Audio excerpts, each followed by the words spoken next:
Hello friends, मैं राजन कुमार आपका exam मस्ती में स्वागत करता हूं।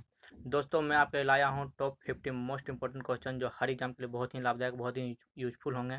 जैसे एसएससी, रेलवे, एमटीएस, यूपीएससी, हर एग्जाम के लिए बहुत ही लाभदायक होंगे। दोस्तों, अगर अभी तक आप हमारे चैनल से नहीं जुड़े हैं तो हमारे चैनल से जुड़ जाएँ, इसको सब्सक्राइब करें और इसको ज़्यादा ज़्यादा शेयर करें ताकि जो भी स्टूडेंट्स को इस वीडियो को देख सकें और इसका फ़ायदा उठा सकें। आइए हम अपने पहले क्वेश्चन के साथ इसको स्टार्ट करते हैं वीडियो को। तुम्हारा पहला क्वेश्चन है, 2007 में यूटीआई का नाम बदल के क्या कर दिया गया? 2007 में यूटीआई का नाम बदलकर क्या कर दिया गया? तो दोस्तों, 2007 में यूटीआई का नाम बदल के क्या कर दिया गया? एक्सिस बैंक कर दिया गया। 30 जुलाई 2007 को, कब? 30 जुलाई 2007 को यूटीआई का नाम बदलकर एक्सिस बैंक लिमिटेड कर दिया गया था। हमारा नेक्स्ट क्वेश्चन है, अलीवर्दी खां के बाद बंगाल का नवाब कौन बना था? तो अलीवर्दी खां के बाद बंगाल का नवाब कौन बना था? तो सिराजुद्दौला बना था। सिराजुद्दौला से जुड़ा हुआ एक महत्वपूर्ण युद्ध है प्लासी का युद्ध।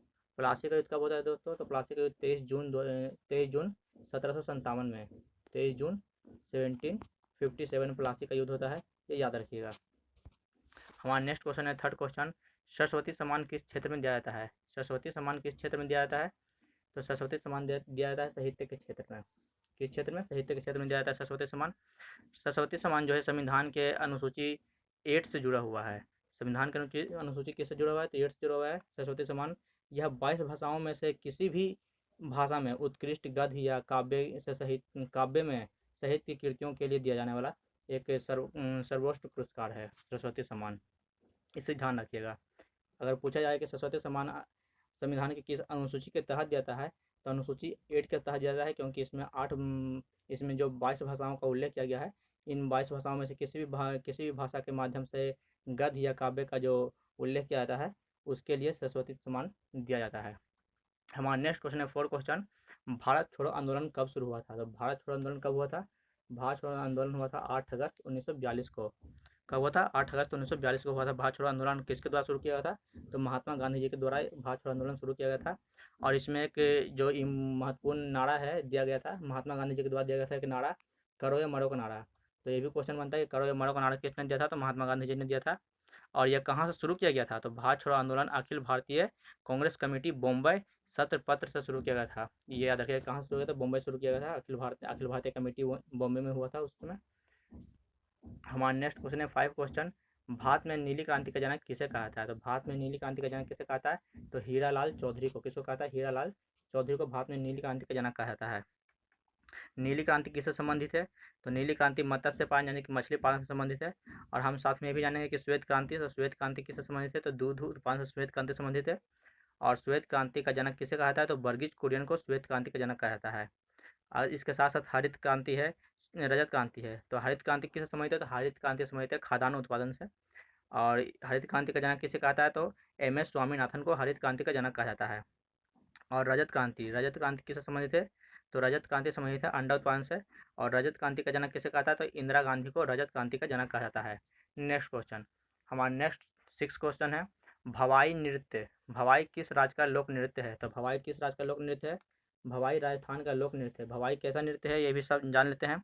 तो भवाई सांप ये भवाई जो नृत्य है, राजस्थान में सांप कबीला एक जनजाति होता है। सांप कबीला एक जनजाति है राजस्थान में, जहाँ यह एक रोमांचक नृत्य है, जो मटकी संतुलन नृत्य इसको कहा जाता है। एक तरह से कि माथे पर एक किसी वस्तु को या मटकी को रख करके संतुलन बना करके यह नृत्य किया जाता है। भवाई लोक नृत्य वहाँ का बहुत ही फेमस नृत्य है। कभी सांप कबीले जनजातियों के लिए बहुत फेमस नृत्य ही है। कहाँ मनाया जाता है? तो राजस्थान में मनाया जाता है। हमारा नेक्स्ट क्वेश्चन है, 7 क्वेश्चन, पिन बेली राष्ट्रीय उद्यान कहाँ स्थित है? पिन बेली राष्ट्रीय उद्यान कहाँ स्थित है? हिमाचल प्रदेश में। पिन बेली राष्ट्रीय उद्यान हिमाचल प्रदेश में स्थित है। हमारा नेक्स्ट क्वेश्चन है, सिल्वर फाइबर क्रांति किससे संबंधित है? सिल्वर फाइबर क्रांति किससे संबंधित है? कपास से संबंधित है। दोस्तों, हम साथ साथ में यह भी जानेंगे कि पिन वैली जो राष्ट्रीय उद्यान है हिमाचल प्रदेश में, इस हिमाचल प्रदेश से जुड़े हम और भी जानेंगे कि और कौन कौन से उद्यान हिमाचल प्रदेश में हैं। तो ग्रेट हिमालयन राष्ट्रीय उद्यान, इंद्रकिल्पा राष्ट्रीय उद्यान, और खीर गंगा राष्ट्रीय उद्यान, सिंपलवाड़ा राष्ट्रीय उद्यान, ये सारे राष्ट्रीय उद्यान कहाँ हैं? हिमाचल प्रदेश में हैं। क्वेश्चन 7 के बाद हम बात कर रहे थे क्वेश्चन 8 का, सिल्वर फाइबर क्रांति किससे संबंधित है? तो सिल्वर फाइबर क्रांति किससे संबंधित है? सिल्वर फाइबर क्रांति कपास से संबंधित है। कपास का सबसे अधिक उत्पादन हालांकि देखा जाता है, मुख्य रूप से सबसे अधिक उत्पादन भारत में गुजरात में होता है। हमारा नेक्स्ट क्वेश्चन है 9th क्वेश्चन। बिग मिंग की लेखिका कौन है? बिग मिंग की लेखिका कौन है? Michelle Obama. मिशेल ओबामा कौन है? तो मिशेल ओबामा अमेरिका के 44वें राष्ट्रपति बराक ओबामा की पत्नी है। कौन है? बराक ओबामा की पत्नी है। अमेरिका के 44वें राष्ट्रपति बराक ओबामा की पत्नी है। हमारा नेक्स्ट क्वेश्चन है 10th क्वेश्चन। गुप्त संवत की स्थापना किसने की थी? गुप्त संवत की शुरुआत किसने की थी? तो गुप्त संवत की शुरुआत की थी चंद्रगुप्त प्रथम ने। किसने की थी? चंद्रगुप्त प्रथम ने की थी। चंद्रगुप्त प्रथम। और साथ में ये भी जान लें कि गुप्त साम्राज्य की स्थापना किसने की थी? तो गुप्त साम्राज्य का संस्थापक कहा जाता है श्रीगुप्त को कहा जाता है। श्रीगुप्त जो 240 से 280 ईस्वी तक गुप्त साम्राज्य के शासनकाल में रहते हैं। और चंद्रगुप्त प्रथम। हमारा 10th क्वेश्चन है गुप्त संवत की शुरुआत किसने की थी? गुप्त संवत की स्थापना किसने की थी? तो गुप्त संवत की स्थापना किसने की थी? चंद्रगुप्त प्रथम ने। किसने? चंद्रगुप्त प्रथम ने। साथ में भी जान लें कि गुप्त गुप्त साम्राज्य की स्थापना किसने की थी? गुप्त साम्राज्य का संस्थापक किसे कहा था? तो गुप्त साम्राज्य का संस्थापक कहा था श्रीगुप्त को। किसको कहा था? श्रीगुप्त को कहा था। गुप्त संवत कब से कब तक था? तो गुप्त संवत 319 से 320 तक गुप्त संवत कहा जाता है कि 319 से 320 ईस्वी तक गुप्त संवत चंद्रगुप्त प्रथम के समय में था। और ये भी जाने कि चंद्रगुप्त प्रथम ने कौन सी उपाधि धारण की थी? चंद्रगुप्त प्रथम ने महाराजा धीराज की उपाधि। कौन सी उपाधि? महाराजा धीराज की उपाधि चंद्रगुप्त प्रथम ने धारण की थी। चंद्रगुप्त प्रथम ने लिच्छवी की राजकुमारी कुमार देवी से शादी किया था। हमारा नेक्स्ट क्वेश्चन है 11th क्वेश्चन। आज भी भारत में हैंसों को याद करने का मुख्य कारण क्या है? आज भी भारत में हैंसों को याद करने का मुख्य कारण क्या है? हैंसों को याद करने का मुख्य कारण क्या है? सीयू की रचना। क्या है? सीयू की रचना। हैंसोंग। दोस्तों हैंसोंग जो था हर्षवर्धन के शासनकाल में भारत आया था। किसके शासनकाल में? साथ में ये भी क्वेश्चन बनता है कि हैंसोंग किसके शासनकाल में भारत आया था? तो हैंसोंग हर्षवर्धन के शासनकाल में। हर्षवर्धन के शासनकाल में हैंसोंग भारत आया था। और हैंसोंग के द्वारा लिखी गई पुस्तक कौन सी है? सीयू की रचना। हैंसोंग भारत आता है किस लिए? हैंसोंग भारत आता है बौद्ध धर्म का ज्ञान प्राप्त करने के लिए। और हैंसोंग द्वारा ये पुस्तक लिखी जाती है। और इसमें हैंसोंग द्वारा 138 देशों का विवरण मिलता है इस पुस्तक में। हैंसोंग की पुस्तक में 138 देशों का विवरण इसमें दिया गया है। और इसमें हर्षवर्धन के समकालीन सारे हर्षवर्धन के साम्राज्य की पूरी कहानी इसमें विवरण इसमें मिलती है। हमारा नेक्स्ट क्वेश्चन है 12th। नहर निर्माण करने वाला दिल्ली का प्रथम सुल्तान कौन था? नहर निर्माण करने वाला दिल्ली का प्रथम सुल्तान कौन था? तो गयासुद्दीन तुगलक। कौन था? गयासुद्दीन तुगलक नहर निर्माण करने वाला दिल्ली का प्रथम सुल्तान था। हमारा नेक्स्ट क्वेश्चन है 13 क्वेश्चन। अंग्रेजों ने सूरत में अपनी पहली फैक्ट्री किसकी अनुमति से स्थापित की थी? तो अंग्रेजों ने सूरत में अपनी पहली फैक्ट्री किसकी अनुमति से? जहांगीर की अनुमति से स्थापित की थी। किसकी अनुमति से? जहांगीर की अनुमति से अंग्रेजों ने सूरत में अपनी पहली फैक्ट्री स्थापित की थी। नेक्स्ट क्वेश्चन 14 क्वेश्चन है हमारा। प्रसिद्ध विरूपाक्ष मंदिर कहाँ स्थित है? प्रसिद्ध विरूपाक्ष मंदिर कहाँ स्थित है? हम्पी में। प्रसिद्ध विरूपाक्ष मंदिर कहाँ स्थित है? हम्पी में स्थित है प्रसिद्ध विरूपाक्ष मंदिर। हम्पी कहाँ स्थित है? ये भी क्वेश्चन याद रखिए। हम्पी कहाँ है? तो हम्पी कर्नाटक में। हम्पी कहाँ है? हम्पी कर्नाटक में है। कर्नाटक में याद रखिएगा। नेक्स्ट क्वेश्चन हमारा 15 क्वेश्चन है। भक्त तुकाराम कौन से मुगल सम्राट के समकालीन थे? भक्त तुकाराम कौन से मुगल सम्राट के समकालीन थे? तो भक्त तुकाराम जो थे जहांगीर के समकालीन थे। किसके समकालीन थे? जहांगीर के समकालीन थे। भक्त तुकाराम जहांगीर के समकालीन थे। नेक्स्ट क्वेश्चन है 16 क्वेश्चन। धर्ममठ का युद्ध किनके बीच लड़ा गया था? तो धर्ममठ का युद्ध किनके बीच लड़ा गया था? धर्ममठ का युद्ध औरंगजेब और दारा शिकोहा के बीच। किसके बीच? दारा शिकोहा के बीच धर्ममठ का युद्ध लड़ा गया था। धर्ममठ का युद्ध हमारा क्लियर हो गया कि धर्ममठ का युद्ध औरंगजेब और दारा शिकोहा के बीच लड़ा गया था। दोस्तों एक बात याद रखिए कि सोचने से कहाँ मिलती है तमन्नाओं के शहर, चलना भी जरूरी है मंजिलों को पाने के लिए।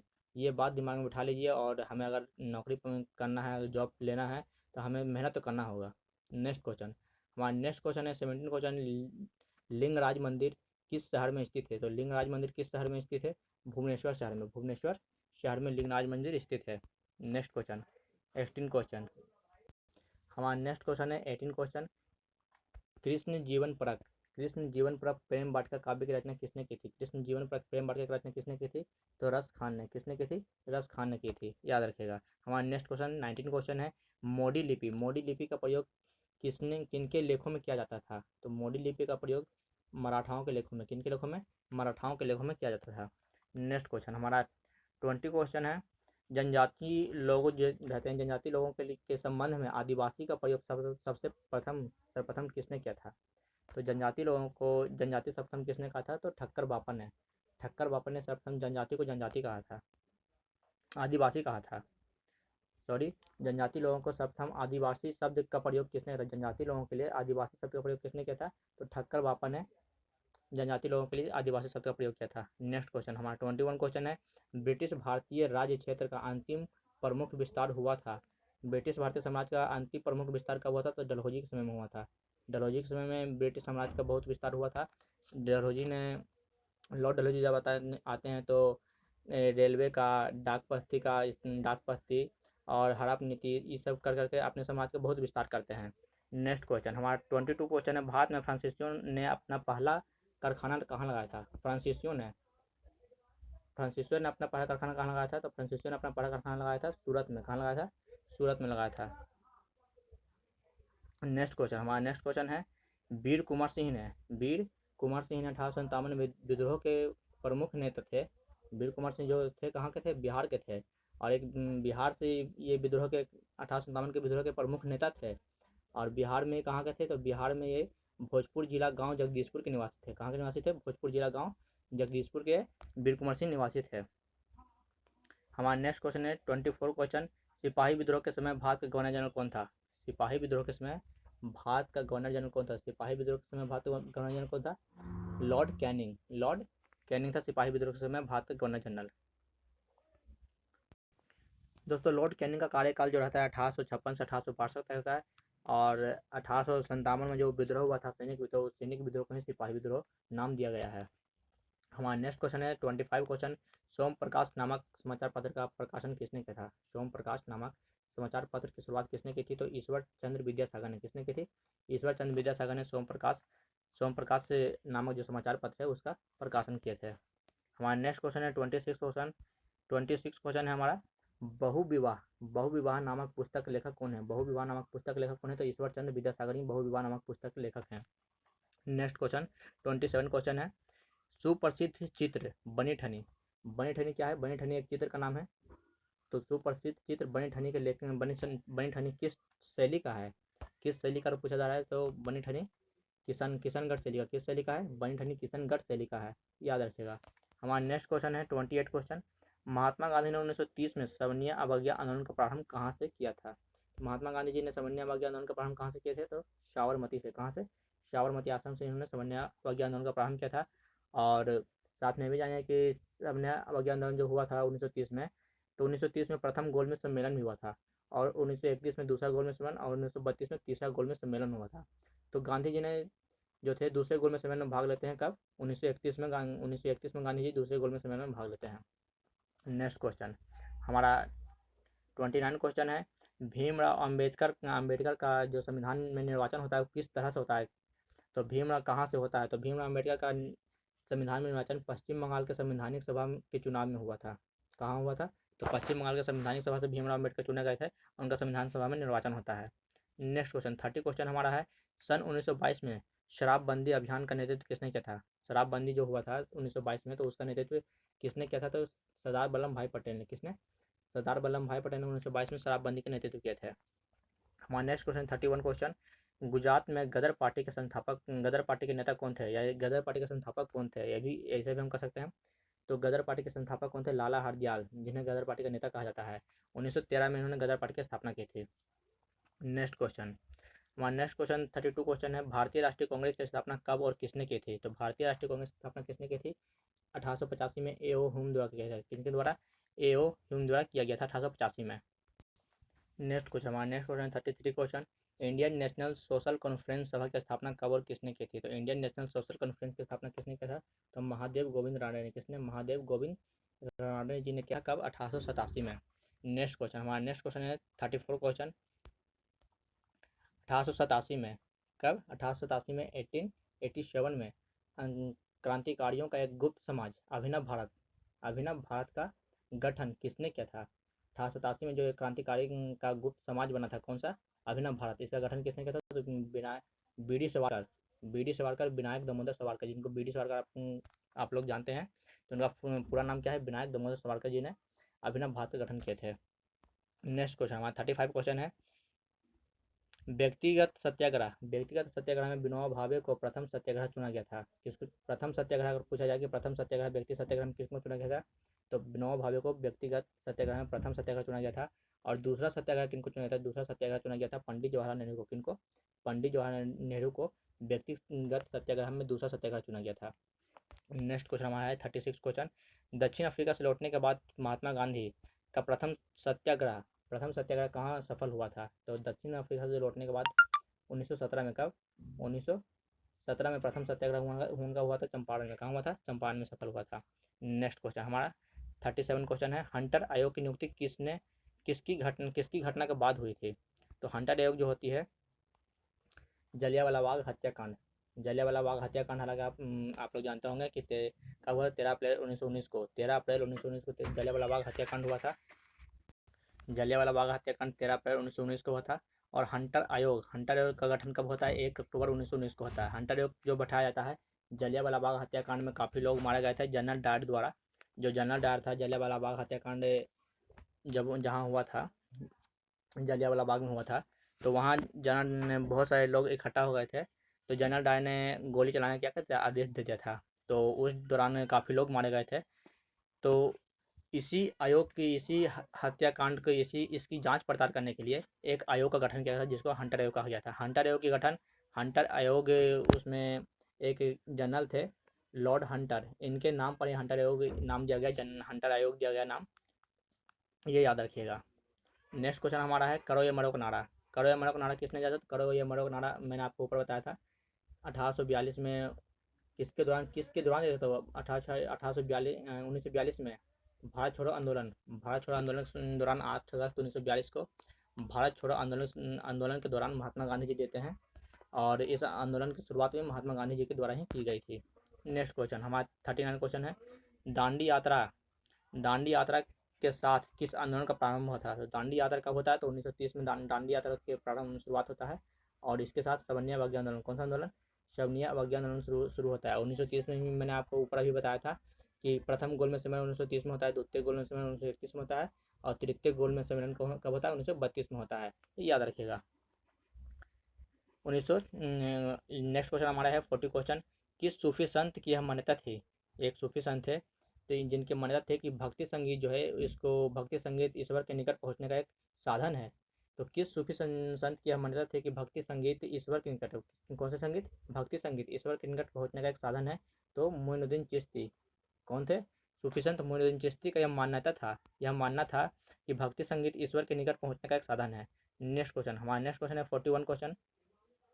मुगल चित्रकला किसके राज्यकाल में अपनी पराकाष्ठा पर पहुंच गई थी? तो मुगल चित्रकला किसके राज्यकाल में अपनी पराकाष्ठा पर पहुंच चुकी थी? चरमोत्कर्ष पे पहुंच चुकी थी। तो जहांगीर के शासनकाल में। जहांगीर के शासनकाल में था चित्रकला काफ़ी विख्यात हुआ था। नेक्स्ट क्वेश्चन हमारा नेक्स्ट क्वेश्चन है 42 क्वेश्चन। इलाहाबाद का शिलालेख इलाहाबाद का शिलालेख किस स्तंभ के गुप्त सम्राट से जुड़ा हुआ है? तो गुप्त सम्राट से जुड़ा हुआ है। तो इलाहाबाद का शिलालेख जो स्तंभ है, गुप्त साम्राज्य के चंद्रगुप्त से, किससे? समुद्रगुप्त से जुड़ा हुआ है। समुद्रगुप्त का राजकवि कौन था? हरिश्चंद्र समुद्रगुप्त का राजकवि था, यह भी याद रखिएगा। नेक्स्ट क्वेश्चन हमारा है 43 क्वेश्चन। होयसाल स्मारक कहाँ स्थित है? होयसाल स्मारक कहाँ स्थित है? तो कर्नाटक के हेलीवुड और बेलूर में स्थित है। कहाँ? कर्नाटक के हेलीवुड और बेलूर में स्थित है होयसाल स्मारक। नेक्स्ट क्वेश्चन हमारा है 44 क्वेश्चन। सांची का स्तूप कहाँ स्थित है? सांची का स्तूप कहाँ स्थित है? मध्य प्रदेश में। कहाँ स्थित है? मध्य प्रदेश MP में सांची का स्तूप स्थित है। किसके द्वारा बनवाया था? तो अशोक के द्वारा निर्मित करवाया गया था सांची का स्तूप। हमारा नेक्स्ट क्वेश्चन है 45 क्वेश्चन। सत्यमेव जयते किस उपनिषद से लिया गया? तो सत्यमेव जयते किससे लिया गया है? मुंडक उपनिषद से। किससे लिया गया है? मुंडक उपनिषद से लिया गया है सत्यमेव जयते। सत्यमेव जयते का अर्थ क्या होता है? सत्य की विजय, सत्य की सदा विजय हो। नेक्स्ट क्वेश्चन हमारा 46 क्वेश्चन। संविधान सभा ने भारत के संविधान को कब स्वीकार किया था? संविधान सभा ने भारत के संविधान को कब स्वीकार किया था? तो 26 नवंबर 1949 को संविधान सभा ने भारत के संविधान को स्वीकार किया था। और लागू कब हुआ था? तो संविधान लागू कब हुआ था? तो 26 जनवरी 1950 को। कब? 26 जनवरी 1950 को लागू हुआ था। यह याद रखिएगा कि लागू कब हुआ था और स्वीकार कब किया गया था। इन दोनों में कभी कभी कन्फ्यूजन हो जाता है एग्जाम में। हमारा नेक्स्ट क्वेश्चन है 47 क्वेश्चन। आनंद मठ के लेखक कौन है? आनंद मठ के लेखक कौन है? तो बंकिम चंद्र चटर्जी। सभी को पता होगा कि आनंद मठ के लेखक कौन है? तो बंकिम चंद्र चटर्जी। हमारा नेक्स्ट क्वेश्चन है 48 क्वेश्चन। स्वतंत्र भारत का प्रथम गवर्नर जनरल कौन था? स्वतंत्र भारत का प्रथम गवर्नर जनरल कौन था? तो लॉर्ड माउंटबेटन। कौन? Lord Mountbatten. इस पे ध्यान दीजिएगा कि स्वतंत्र भारत का अगर पूछा है, सिर्फ स्वतंत्र भारत लिखा हुआ है कि स्वतंत्र भारत का प्रथम गवर्नर जनरल कौन था, तो लॉर्ड माउंटबेटन। अगर पूछ दे कि स्वतंत्र भारत का प्रथम भारतीय, क्या पूछ दे, भारतीय गवर्नर जनरल अगर पूछ दे तो क्या होंगे, श्री राजगोपालचारी स्वतंत्र भारत के प्रथम भारतीय गवर्नर जनरल थे श्री राजगोपालचारी। और अगर ऐसा पूछा जाए कि भारत का अंतिम गवर्नर जनरल कौन था, भारत का अंतिम गवर्नर जनरल पूछ दिया जाए तो लॉर्ड माउंटबेटन भारत के अंतिम गवर्नर जनरल थे। और स्वतंत्र भारत के प्रथम गवर्नर जनरल भी लॉर्ड माउंटबेटन ही बनते हैं। और स्वतंत्र भारत का मैंने आपको बताया कि भारतीय पूछे तो श्री राजगोपालचारी याद रखिएगा। नेक्स्ट क्वेश्चन हमारा है 49 क्वेश्चन। उपन्यास दुर्ग नंदिनी कौन सा, दुर्ग नंदिनी के लेखक कौन है, दुर्ग नंदिनी दुर्गेश नंदिनी, दुर्गेश नंदिनी के लेखक कौन है, तो बंकिम चंद्र चटर्जी, बंकिम चंद्र चटर्जी दुर्गेश नंदिनी के लेखक हैं। हमारा नेक्स्ट क्वेश्चन है 50 क्वेश्चन एंड लास्ट क्वेश्चन है। कवि इकबाल, कवि इकबाल जिन्होंने सारे जहाँ से अच्छा लिखा था, तो इसमें देखिए दो एक और क्वेश्चन निकल गया कि सारे जहाँ से अच्छा के लेखक कौन है, तो कवि इकबाल। ये भी याद रखिएगा कि सारे जहाँ से अच्छा के लेखक कौन है, तो कवि इकबाल हैं।